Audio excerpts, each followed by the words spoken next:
In September 1666, what began as a small fire in a bakery on Pudding Lane quickly turned into one of the biggest disasters in London's history. Fueled by dry timber buildings, strong winds, and tightly packed streets, the flames spread out of control. For 4 days, the fire tore through the city, destroying everything in its path. By the time it finally burned out, more than 13,000 homes had been reduced to rubble. 87 churches, including the original St. Paul's Cathedral, were gone, and thousands of businesses were lost. It was a catastrophe that left most of central London in ruins. Today we will talk about how the Great Fire of London rebuilt the city. So before we get started, make sure to hit that like button. Also subscribe to my channel. 10. A new law for a new city. After the fire, one thing was clear: London couldn't be rebuilt the same way. In 1667, just 1 year later, Parliament passed the Rebuilding of London Act. This wasn't just a guideline. It was a strict set of rules designed to make sure the city would never face a disaster like this again. One of the biggest changes: no more wooden houses. Every new building had to be made from brick or stone, materials far less likely to catch fire. This alone made the city much safer. 9. Widened streets.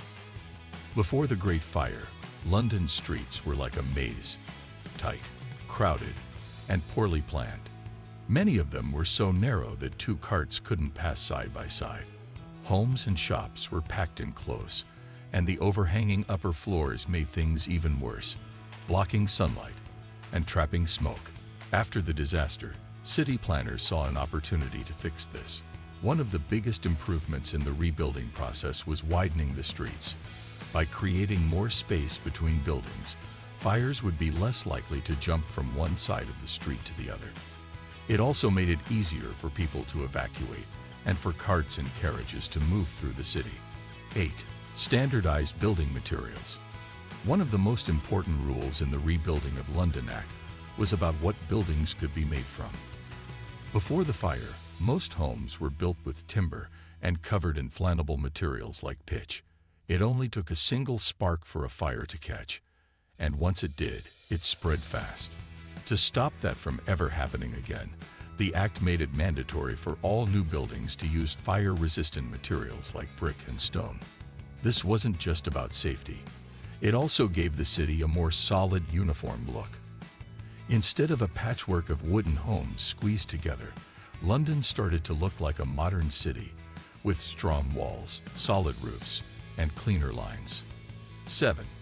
Organized street layout. Before the fire, London's street layout had grown over time without much planning. Winding alleys, sudden dead ends, and cramped corners made the city confusing to navigate, and dangerous when disaster struck. After the fire, there was a strong push to bring more order and structure to the city. While much of the medieval street plan remained, due to land ownership issues and limited time, some parts of London were reorganized with purpose. Streets were realigned where possible, and new open spaces were created to act as natural fire breaks and gathering spots. 6. Rebuilding of churches. The Great Fire didn't just destroy homes and businesses.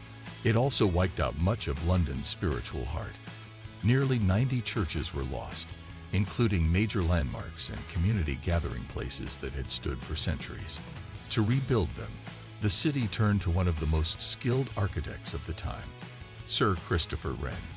With his vision and leadership, 51 churches were redesigned and rebuilt, each one combining beauty with the strength needed to withstand future disasters. 5. Improved sanitation. Before the Great Fire, sanitation in London was a serious problem. Many homes had no proper plumbing, and open sewers ran through the streets, spreading foul smells and dangerous diseases. Waste often flowed right past homes and marketplaces, making the city not only unpleasant, but a major health risk.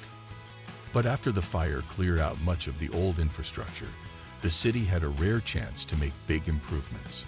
Instead of rebuilding the same flawed systems, London upgraded. Open gutters were replaced with covered drainage systems, helping waste flow underground and away from crowded living areas. 4. Fire prevention measures. The Great Fire of 1666 exposed just how unprepared London was to deal with such a disaster. There was no official fire service, no organized equipment, and no plan in place to stop a fire once it started. That changed quickly after the fire. New regulations were introduced to prevent the same tragedy from happening again.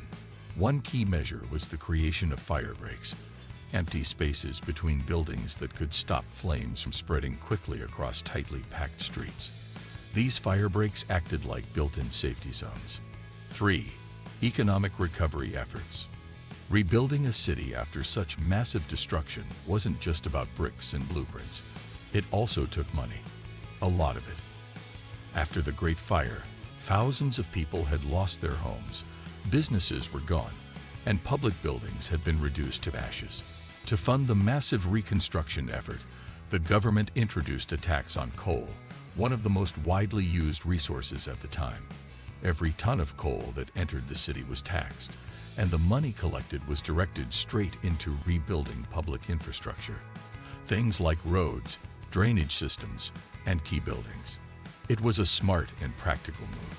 Instead of placing the entire financial burden on local citizens, the city used this coal tax to bring in steady funding. This strategy helped get London's economy moving again and ensured that major projects, like the rebuilding of St. Paul's Cathedral, could go forward without delay. 2. Community involvement. Rebuilding a city the size of London wasn't something that could be done by a few officials behind closed doors. After the fire, it became a community effort. Everyone had a role to play, from planners and architects to local craftsmen, laborers, and everyday citizens.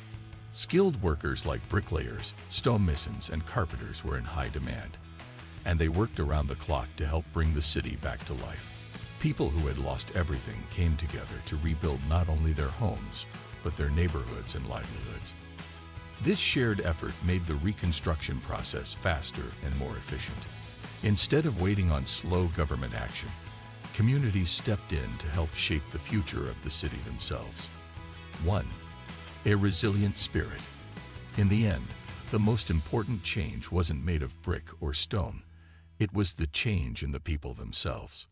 The Great Fire of London was one of the worst disasters the city had ever faced. But through the smoke and ruin, something powerful grew. Resilience. Londoners didn't give up. They faced the loss, pulled together, and rebuilt, stronger, smarter, and more prepared than before. The Great Fire of London was a turning point in the city's history. From the ashes rose a better planned, safer, and more resilient London.